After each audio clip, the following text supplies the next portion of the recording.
따뜻한 하루, 따뜻한 감성 편지. 나에게는 꿈이 있습니다.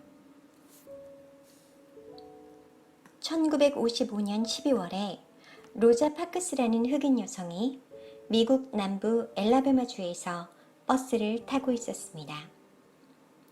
타고 내리기 편한 앞줄의 좌석이 텅텅 비어 있었지만 로자는 뒷줄 좌석에 앉아야만 했습니다.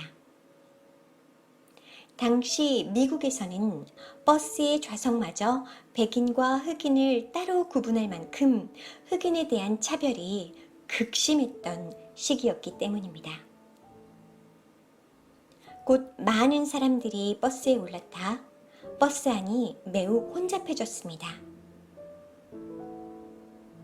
그리고 황당하게도 로자 파크스는 경찰에 체포되었습니다. 버스에서 백인에게 자리를 양보하지 않았다는 것이 바로 그녀가 체포된 이유였습니다. 흑인과 개는 출입금지 라는 푯말을 써붙인 식당이 당당히 영업하던 그 시절, 결국 흑인들의 분노가 폭발했습니다. 폭력에는 폭력으로 갚아주자고 말하던 사람들을 만류한 사람은 바로 마틴 루터 킹 목사였습니다. 킹 목사를 중심으로 흑인들은 버스 안타기 운동을 시작했습니다. 출퇴근을 위해 몇 시간을 걸어야 했지만 흑인들은 평화로운 방법으로 자신들의 의견을 표출하였습니다. 하지만 평화 시위에 따른 또 다른 폭력이 대응했습니다. 버스 안타기 운동에 참여한 흑인들이 체포되고 킹 목사의 집에는 폭탄 테러가 벌어지기도 했습니다. 하지만 킹 목사의 노력과 의지는 멈추지 않았고 1963년 8월 28일 미국 워싱턴에 모인 25만 명의 군중 앞에서 그는 이렇게 연설합니다. 나에게는 꿈이 있습니다. 옛 노예의 후손들과 옛 주인의 후손들이 형제처럼 손을 맞잡고 나란히 앉게 되는 그런 꿈입니다. 나에게는 꿈이 있습니다. I have a dream. 이라는 역사적인 명연설이 있고 나서 11개월 후 드디어 흑인들은 미국에서의 투표권을 얻고 차별을 극복할 수 있었습니다.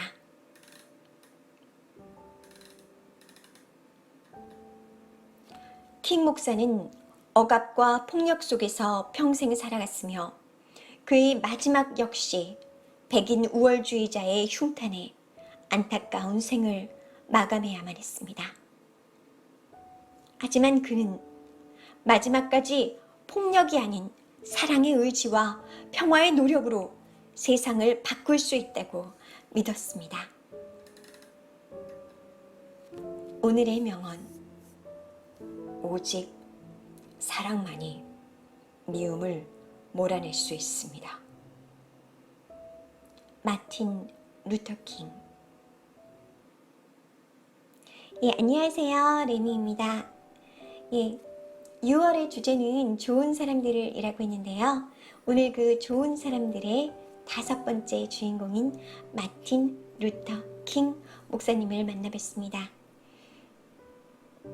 이분이 하신 그 너무나 유명한 연설 I have a dream은 영어 공부를 조금 하신 분들 같은 경우는 영어 어떤 교재에서 보셨을 거고요. 시옷 미음 맞죠? 그 교재에서 보셨을 거고요. 그리고 저도 이 원문을 읽어봤기 때문에 제가 연설문 형태로 준비를 좀 했습니다. 그래서 한 9분 정도 되는 연설이 됐고요. 네, I have a dream 나오는 그 부분에서 잘려요. 그래서 제가 1부만 올리고 그 다음에 2부도 준비해서 바로 올리고 그런 식으로 해야 될 것 같습니다. 정말 그 감동적인 연설은 후편에 있는데 그래서 제가 1편을 올려도 2편도 꼭 들어주세요.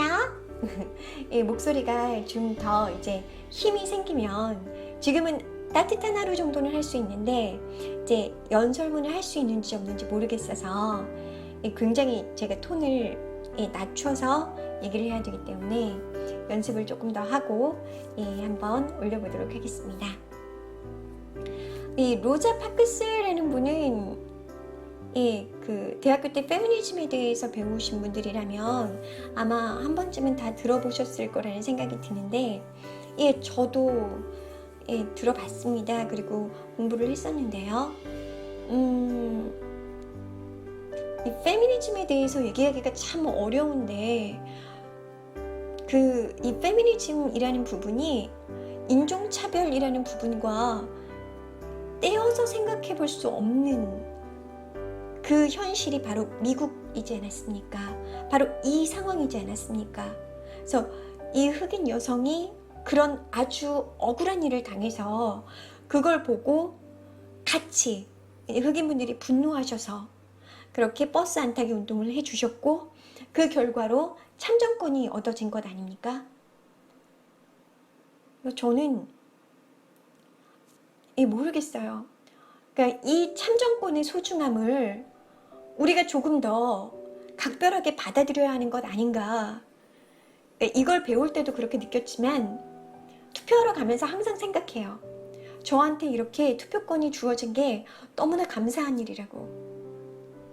그러니까 그리스 아테네라고 얘기를 하면 다들 직접 민주주의를 얘기하잖아요.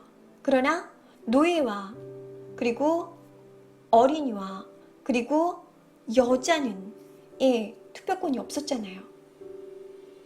솔직히 남자들만 있었잖아요. 그럼에도 불구하고 민주주의란 얘기를 들었단 말이에요. 그리고 민주주의 못하는 얘기를 듣고 있단 말이에요. 근데 정말 진정으로 민주주의가 되는 것은 모든 사람들, 그 모든 사람들 속에 흑인도 있고 여자도 있는 이때가 아니었을까라고 생각을 합니다. 그래서 페미니즘이 지향해야 하는 바는 모든 차별이 없어지는 사회가 아닌가 감히 생각을 해봤습니다. 저는 차별을 하는 것 자체가 잘못됐다라고 생각해요. 성에 대한 구분은 성 역할은 있어야 합니다. 남성은 남성다워야 하고 여성은 여성다워야 합니다. 제가 남성다울 수는 없어요. 그게 성에 대한 평등은 아니잖아요. 그쵸? 타고난 성을 어쩔 수는 없습니다. 그러나 젠더, 즉 사회적 성, 사회에서 우리가 누려야 할 권리에 있어서 남자와 여자가 평등한, 그게 정말 그 남녀 평등의 사회 아닙니까? 이때를 봤으면 좋겠어요. 진정한 페미니즘은 바로 여기에 있습니다. 여성이 정치에서 자신을 인정받을 수 있다는 것.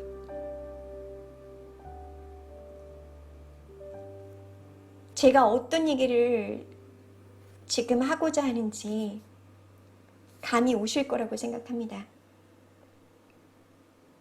참정권을 소중히 여겨주셨으면 좋겠습니다. 정말 어렵게 얻은 권리입니다.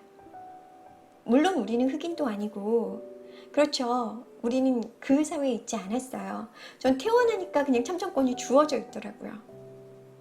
너무나 좋은 세상에서 태어난 거죠. 이때에 비해서는. 그래서 그게 얼마나 소중한지를 모르는 것 같아요. 투표합시다. 결론은 그거예요. 여러분들이 갖고 있는 그 투표권은 정말 힘들게, 역사상으로 보면 정말 힘들게 얻어진 겁니다.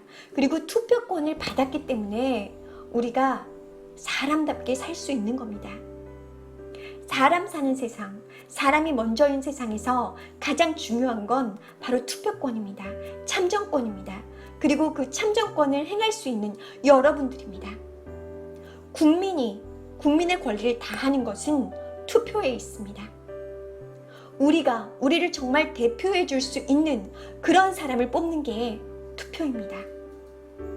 이 투표권이 그냥 사라진다는 것이 얼마나 안타까운 일인지를 아셔야 돼요. 우리가 힘들게 일해서 세금을 내잖아요. 그 세금을 잘 쓰면 얼마나 좋겠습니까? 근데 그렇게 되기 참 어려운 현실이죠. 이 추경은 어떻게 해야 되는지 지금 너무 걱정이 됩니다. 힘든 분들 많고 빨리 추경이 이루어져서 우리나라 경제가 살아나야 되는데 발목 잡는 쪽들이 너무 많죠. 그런 걸 보면 정말 안타깝고 국민의 입장으로서 속상합니다. 여기에 분노할 수 있는 권리는 투표권에서 얻을 수 있는 겁니다. 우리는 투표를 할 수 있기 때문에 분노할 수 있습니다. 그리고 조금 더 나아가서 이제는 정말 국민 소환제 있어야 합니다.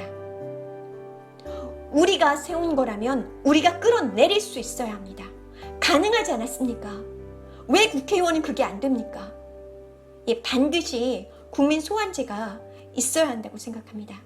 국회가 일할 수 있게끔 해야 돼요. 무임금, 무노동. 전 정말 일하지 않고 벌어가는 사람을 보면 화가 치밀어 오릅니다. 일을 해야 합니다. 일을 해야 밥을 먹을 자격이 생기는 거예요. 이건 제 자신에게도 해당되는 일입니다. 저도 열심히 일해서 밥 먹을 자격을 챙기도록 하겠습니다. 정말 투표권을 소중히 생각해 주세요. 정치적인 얘기를 안 하고 싶었는데 이것만큼은 꼭 하고 넘어가고 싶었습니다. 투표를 하자는 얘기는 솔직히 정치적인 얘기는 아니죠. 국민의 기본권을 행사하자는 거잖아요. 우리는 투표를 하기 때문에 국민입니다. 그러면 오늘도 행복한 하루 되시고요. 그 I have a dream 조금 더 해서 올리도록 하겠습니다. 그럼 행복한 하루 되세요. 안녕. 오늘 너무 심각하게 받아들여주지는 마세요.